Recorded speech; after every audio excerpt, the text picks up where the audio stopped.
Toto musíte vidieť. Proste more.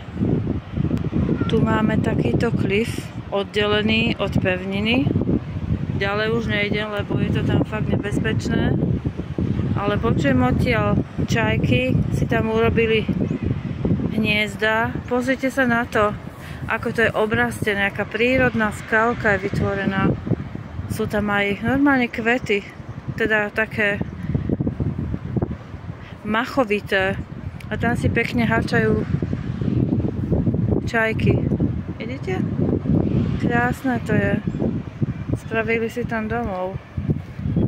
Som zvedavá o takých 100 rokov, ako toto tu bude vyzerať, keďže tá zem sa stále hýbe a posúva.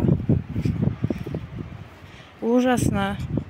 A úplne proste zadarmo. Človek tu nič neplatí, jak som spomínala o tých Cliffs of Moher. Takže už sme úplne na konci. A tam v diaľke za nami, na druhej strane vlastne od Európy, je už len Kanada a United States of America.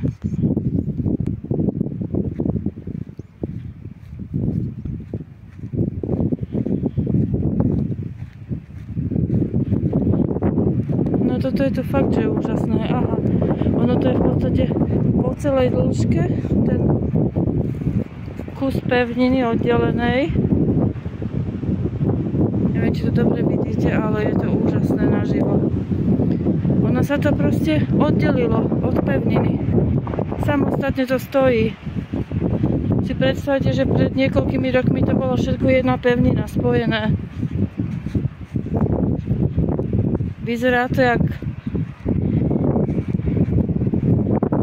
tie záatlantické lode, čo chodia okolo sveta. Úplne, že bojím sa ísť ďalej, je to tam fakt nebezpečné. Aha. Normálne to tam duní.